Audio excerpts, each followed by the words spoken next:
Imagine this for a second. An arena full of excited fans waiting to watch their favourite video game, but this hyper-competitive, high-octane electronic sport these guys are playing isn't doing too hot right now.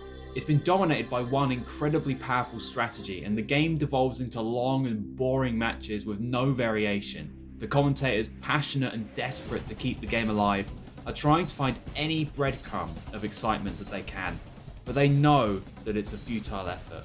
As the tournament goes on, people start to leave the arena, sponsors lose faith in the game, and eventually, the developer's baby and work of passion has been forced to shut down.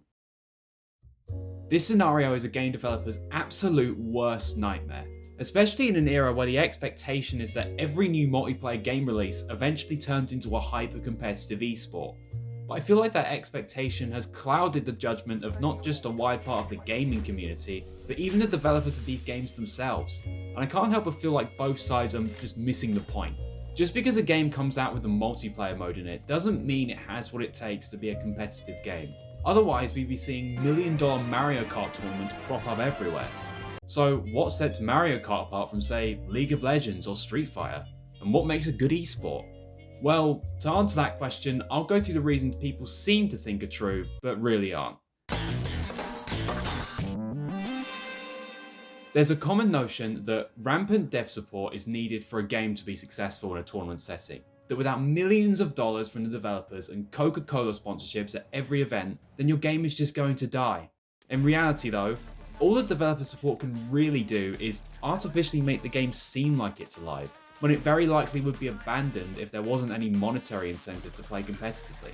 Games like Fortnite had to learn this the hard way, because although the Fortnite World Cup had the biggest prize pool in eSports history and a massive arena full of rabid children, it still couldn't escape the fact that the game itself doesn't make for a good viewing experience, because all you see is a battle of who gets the luckiest with their weapon drops and which player can build a tower the fastest instead of actually shooting the other guy. All you have to do to disprove this is look at the numerous examples where games have had large and passionate communities with little to no dev support, such as the Smash community and pretty much the entire early FGC. These games were, or still are, alive and kicking, with only the passion of a few players and grassroots crowdfunding efforts to keep tournaments running. Smash especially shows this fully, considering Nintendo has tried to kill its competitive scene in every way imaginable since its inception.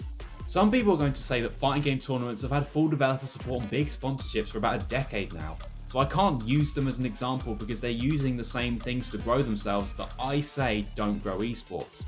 And although that is true, the devs wouldn't have done much to grow the FGC in the first place if it hadn't had that backbone of passionate grassroots support from the 90s and 2000s. Dev support simply can't prop up a bad esport, and similarly, adding metric shit tons of content to a game through patches isn't going to do that either. Frequent battle passes, skins, new maps, weapons and characters are a common thing to see in modern games, and they admittedly can be a great way to keep adding to a great base game, refining the experience to its absolute best. But they are only at their most effective if there aren't any other glaring issues outside of the game's content. It doesn't matter how many skins and characters Multiverses adds, it's not going to fix the server connectivity issues and the lack of modes other than online versus. And you can see the results of that in its dramatic drop in players since release. If you want a modern game for an example, take CSGO, a game that has had periods of years go by with little to no significant additions to content, at least until VALORANT came out. And it is still one of the biggest and most beloved esports of all time. Having too little content makes a game feel shallow and unfinished, sure, but adding too much content can make a game feel bloated or even negatively impact the game experience if the new map or weapon favours a degenerate strategy. Smash 4 was a perfectly fine game that received constant updates including new stages and characters, and these characters added a lot to the game. However, the final DLC character, Bayonetta, ended up ruining the game so badly that Nintendo shipped out an emergency last-minute patch to fix her, which didn't end up doing much, so after they abandoned the game, it turned into such a toxic experience that two 15-year-olds decided to have a standoff in EVO Grand Finals. Bro, what is going on? What is this? I don't know, I was stalling for time. And I know what you're thinking. Ardrid, if there's something degen in a game, they should just nerf it. And I fully agree, but let's focus on that point a little more. Because all of these big company sponsorships and content altering patches pale in comparison to the most important thing that everyone says a good esport must have: the elusive and ever-desired concept of balance. It's the idea that as many options in the game should be viable at the highest levels of play, and through that, the metagame will be healthy and intriguing for the players, and a fascinating experience to watch for the viewers at home. Balancing a game is always tough, and there's a ton of different philosophies you can use to accomplish it. But the one that has propped up over the last few years is the idea of perfect balance, that everything should be as equal as possible for a game to be any fun competitively.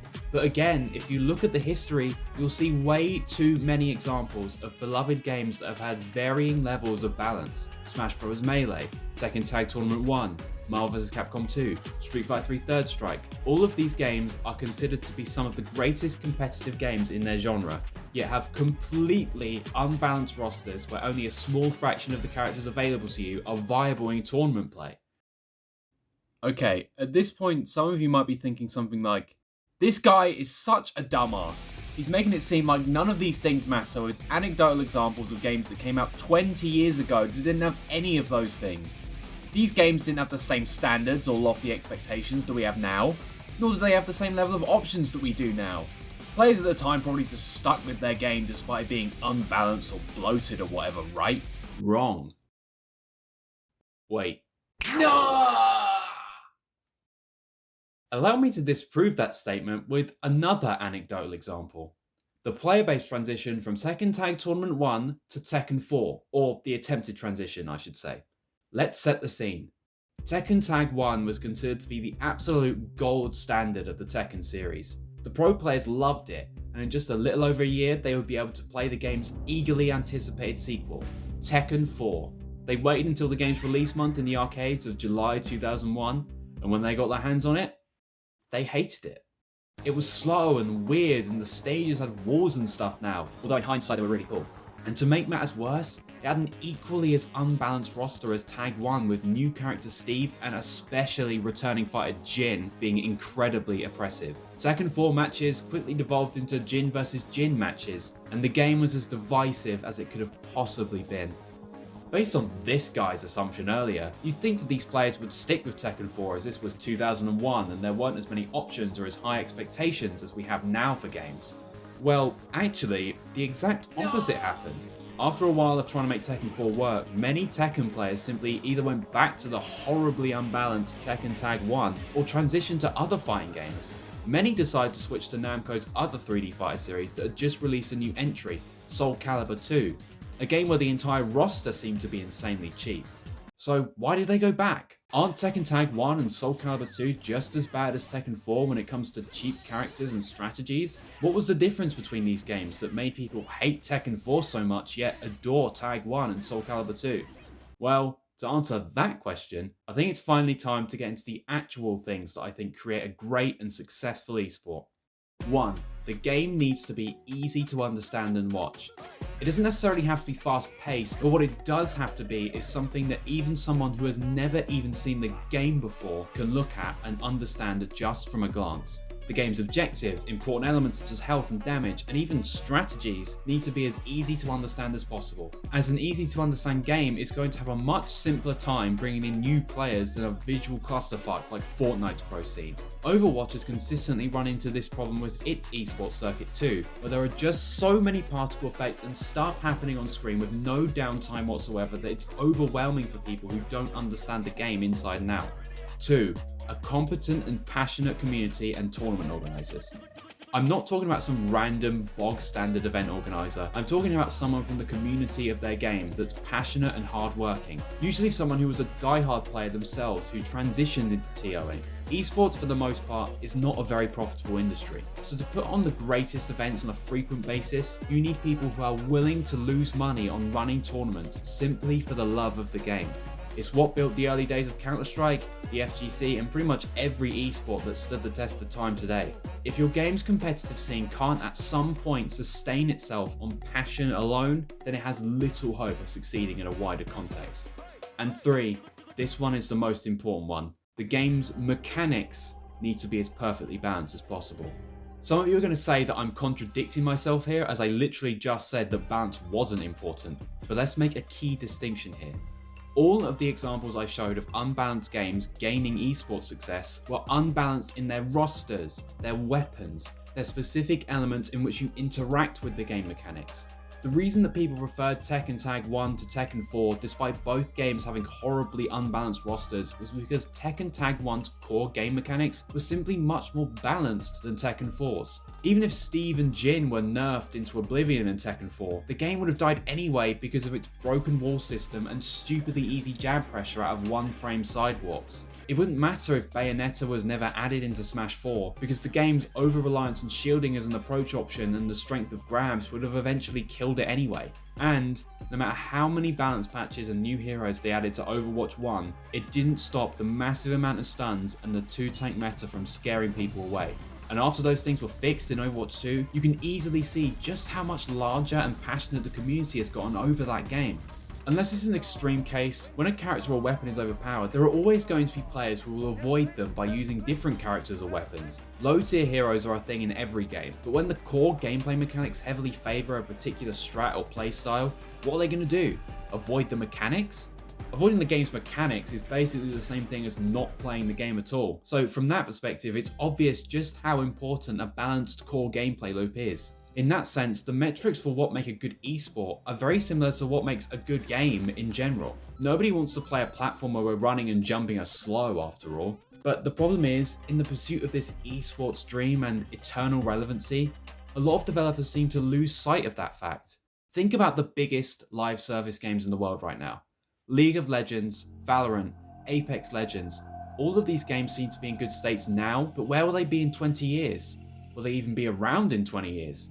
If their level of success stays the same, then probably, but I guarantee you the obsession that these games' devs have with constant content updates and frequent balance patches will mean that the Apex of today will look nothing like the Apex of 2042. And what if these changes actually made the game worse rather than better? What will you do then? Play an older version of the game? This isn't Minecraft version swapping. These games require you to be online in order to play them. So it's ride or die with the current version until the devs fix it. And if the game's servers get shut down, then tough luck. You are never playing this game again.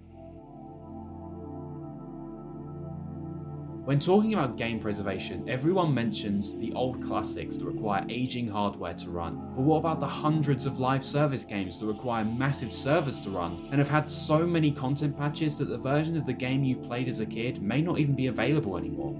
I don't think that esports itself has ruined gaming. Far from it. I love esports myself, but the mentality and glorification of esports that it puts the community and devs into definitely has.